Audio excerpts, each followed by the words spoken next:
سیدنا خالد ابن ولید رضی اللہ تعالیٰ عنہ کو اللہ تعالیٰ نے مشرکین عرب سے اٹھا کے رومن اور پرشین امپائر کے اوپر دے مارا. بڑی ایکسٹرا آرڈنری پرسنالٹی. نبی علیہ السلام کی اعلان نبوت کے بعد 19 سال تک کافر رہے ہیں. اس 19 سالوں میں موت بھی آ سکتی تھی لیکن اللہ نے زندہ رکھا ہے. حتیٰ کہ غزوہ احد کے موقع پر نبی علیہ السلام کے جو 4 دانت شہید ہوئے ہیں جو بخاری مسلم میں آتا ہے حضرت خالد بن ولید کی وجہ سے ہوئے ہیں. انہوں نے وہ جب درہ چھوڑ دیا تھا عبداللہ ابن جبیر اور باقی ان کے ساتھیوں نے, عبداللہ ابن جبیر نے تو نہیں چھوڑا تھا, چند ساتھیوں نے, تو یہ پیچھے سے آگے حملہ آور ہوئے اور نبی علیہ السلام کی بددعا ہے ان کے اس موقع پہ.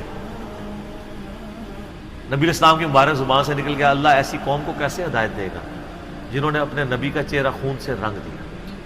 تو سورہ ال عمران میں جہاں پہ صحابہ کرام کو اللہ تعالیٰ نے گرفت کی ہے نا 60 آیات میں کہ غزوہ احد پہ تم نے یہ غلطی کی, پھر اینڈ پہ معاف بھی فرما دیا. پہلی گرفت نبی علیہ السلام پہ آئی ہے, لیس لک من الامر شیء. نبی آپ کو تو کوئی اختیار نہیں, اللہ چاہے ان کو ہدایت دے دے. ہوئے ہوئے ہوئے ہوئے, اور اسی کو ہدایت بھی مل گئی. اسی پیگن کو اللہ نے اٹھایا ہے.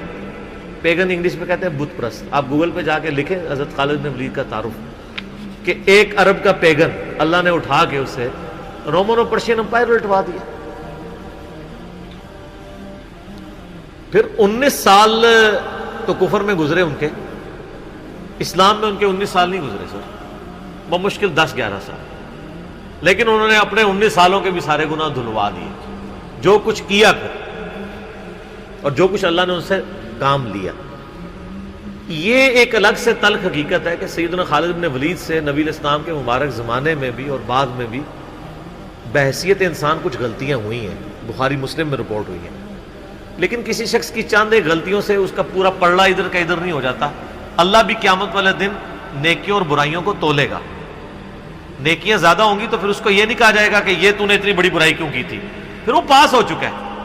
چاہے کسی ایک سوال میں اس کے 0 نمبر بھی آئے ہوئے ہیں, پاس ہو چکا تو اس کا تانا بھی نہیں دیا جائے گا, نیور. تو 2-4 واقعات کو لے کے اس طریقے سے کسی بندے پہ چڑھائی کرنا یہ بالکل زیادتی والی بات ہے. سیدنا خالد بن ولید سیف اللہ ہے, اس میں کوئی شک نہیں ہے. صحیح بخاری میں جو یہ حدیث کہتے ہیں نا, یہ حدیث بڑی مشہور ہے. غزوہ موتا کے موقع پر آپ کو پتہ ہے نبی علیہ السلام نے رومن امپائر کی طرف اپنا ایک ایلچی روانہ کیا تھا, خط بھیج کے. اس ایلچی کو قتل کر دیا گیا تھا اور اس وقت ایلچی کا قتل اعلان جنگ ہوتا تھا. تو نبی علیہ السلام نے ایک لشکر روانہ کیا زید بن حارثہ کی قیادت میں. نبی علیہ السلام کے منہ بولا بیٹا جس کا نام قرآن میں, واحد صحابی جس کا نام قرآن میں زید. لیکن ساتھ ہی آپ نے فرمایا, صحیح بخاری میں الفاظ ہیں کہ اگر زید فوت ہو جائے, مسند احمد میں ڈیٹیل موجود ہے انہی الفاظ کے ساتھ, کہ زید فوت ہو جائے تو جعفر کو اپنا امیر بنا لینا. جعفر فوت ہو جائے, شہید ہو جائے, تو پھر عبداللہ بن رواحہ کو بنا لینا. اگر وہ بھی شہید ہو جائے پھر تو اپنی مرضی سے کسی کو امیر چن لینا. یہ مسند احمد میں ہے. بخاری میں الفاظ ہیں کہ صحابہ کرام کہتے ہیں نبی علیہ السلام مدینہ شریف میں تھے اور آپ علیہ السلام کی آنکھوں سے مسلسل آنسو رواں تھے, اور آپ نے کہا کہ میرے زید کو شہید کر دیا.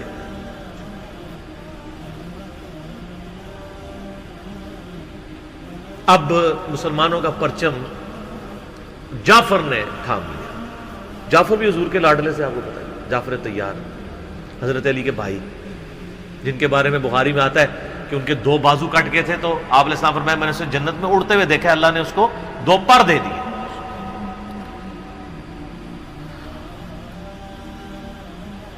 نجاشی کے دربار میں انہوں نے ہی آپ کو پتہ سورہ مریم پڑھی تھی.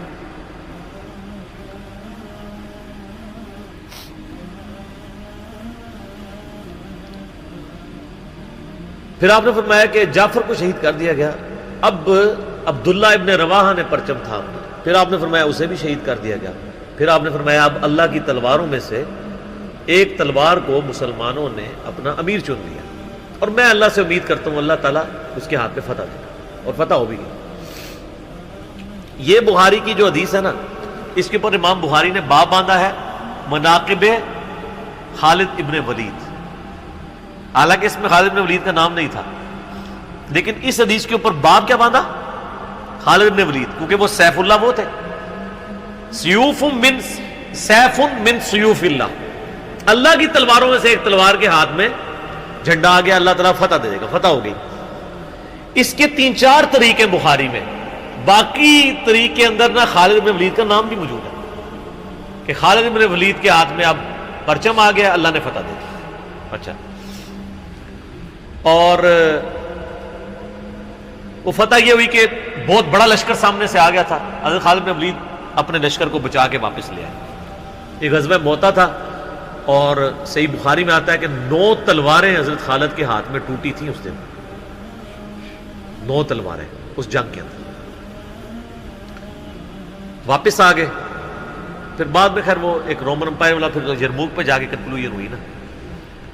یہاں پہ بخاری میں الفاظ ایک طریق میں خالد بن ولید ہیں، دوسری میں سیف اللہ، اور امام بخاری نے باب بھی باندھ دیا تو سیف اللہ ثابت ہو گیا. اسی حدیث کا جو طریق مسند احمد میں ہے اس میں الفاظ ہیں اللہ کی تلواروں میں سے ایک تلوار خالد ابن ولید. جامعہ ترمذی میں ایک حدیث صحیح سند کے ساتھ ہے کہ نبی الاسلام کے سامنے سے حضرت خالد ابن ولید گزرے تو آپ نے فرمایا کہ خالد بن ولید کتنا نیک بندہ ہے اللہ کا، اللہ کی تلواروں میں سے ایک تلوار ہے. آپ دیکھیں جس شخص کے لیے نبی الاسلام کی مبارک زبان سے بددعا نکلی، اسی مبارک زبان سے ان کو اللہ کی تلوار کا قرار دے دیا. ذالک فضل اللہ یؤتی من یشاء، یہ اللہ کی بے نیازی ہے. آپ تو کسی ایسے شخص کو معاف بھی نہ کرتے جس کی وجہ سے نبی کے 4 دانت شہید ہوئے. اللہ دیکھیں کیسے کیسے مجرمین کو معاف کر کے کس ایپیکس پہ فائز کر دیتے ہیں، بندے نہیں معاف کرتے. اس طریقے سے صحیح بخاری میں حدیث ہے، حضرت عبداللہ ابن عباس کہتے ہیں کہ مجھ سے سیف اللہ خالد ابن ولید نے خود یہ حدیث بیان کی.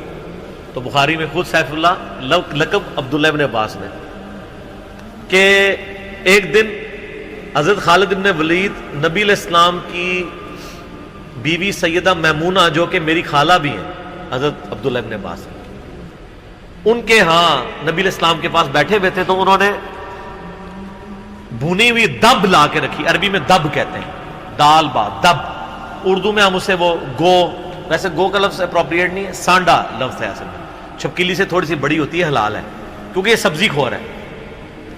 ہاں یہ سبزی خور ہے، عربی بڑے شوق سے کھاتے ہیں. گو دب کہتے ہیں. آپ یوٹیوب پہ بھی دب لکھیں نا تو پوری عربیوں کی ویڈیوز کھل جائیں گی. دب لا کے رکھی گئی بھنی ہوئی. تو حضرت خالد بن ولید کہتے ہیں میں بڑے شوق سے کھانا شروع کیا اور حضور مجھے بڑے دیکھ رہے تھے ایسے، وہ یعنی اتنے ذوق و شوق سے کھا رہے تھے.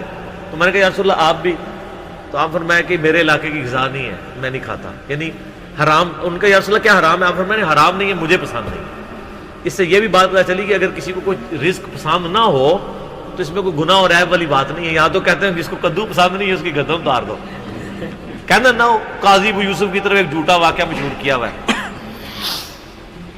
وہ اللہ نے یعنی اتنی چیزیں اس لیے بنائی ہیں نا، کسی کو ایک چیز پسند ہوگی کسی کو دوسری، تو اس میں بھی سیف اللہ کے الفاظ ہیں. اس کے علاوہ صحیح مسلم میں ایک حدیث ہے، آپ کو پتا ہے ذوالخویسرہ التمیمی نجدی خبیث جس نے کہا تھا اے محمد اللہ سے ڈر اور انصاف کر. بخاری مسلم دونوں میں آتا ہے. تو آپ فرمایا اگر میں انصاف کرنے والا نہیں تو کون ہے؟ تو وہاں پہ الفاظ ہیں مسلم شریف میں، یہ بخاری میں بھی حدیث ہے، مسلم کے الفاظ ہیں کہ حضرت عمر فاروق رضی اللہ عنہ کا یا رسول اللہ اجازت ہے میں اس منافق کی گردن اڑا دوں. اور وہاں پہ الفاظ ہیں پھر سیف اللہ خالد کھڑے ہوئے، وہاں بھی لفظ ہے سیف اللہ. انہوں نے کہا یا رسول اللہ اجازت دیں. آپ فرمایا چھوڑ دو، لوگ کہیں گے یہ اپنے ساتھیوں کو مرواتا ہے، کوئی کلمہ گو تو تھا نا وہ، اس کی نسل سے بھی لوگ پیدا ہوں گے، ان کے خلاف قتال کرنے والے مخلوق کے بہترین لوگ ہوں گے. اور ابو سعید خدری کہتے ہیں کہ وہ حضرت علی کے زمانے میں جب یہ ظاہر ہوئے تو حضرت علی کے ساتھ مل کے ہم نے ان خوارج کے خلاف قتال کیا تھا. تو یہ مسلم میں بھی سیف اللہ کے الفاظ موجود ہیں. باقی حضرت خالد بن ولید رضی اللہ تعالیٰ عنہ کی پرسنالٹی یعنی بڑی ایکسٹراڈنری ہے. آپ دیکھیں کہ آلموسٹ ان کی جو عمر مبارک ہے وہ بلو 45 تھی جب وہ فوت ہوئے حضرت عمر کے دور کے اندر. حضرت ابوبکر صدیق کے دور کے اندر وہ آرمی چیف تھے. وہ سر عمر سیریز پھر دیکھیں تو آپ کو پتہ چلے. انہوں نے ایک ایک چیز فلمائی ہے. مسلمہ کذاب کے خلاف قتال میں کون لیڈ کر رہا تھا؟ خالد بن ولید. جتنے عرب کے قبائل مرتد ہوئے ہیں ان کے خلاف حضرت خالد بن ولید کو بھیجا، اور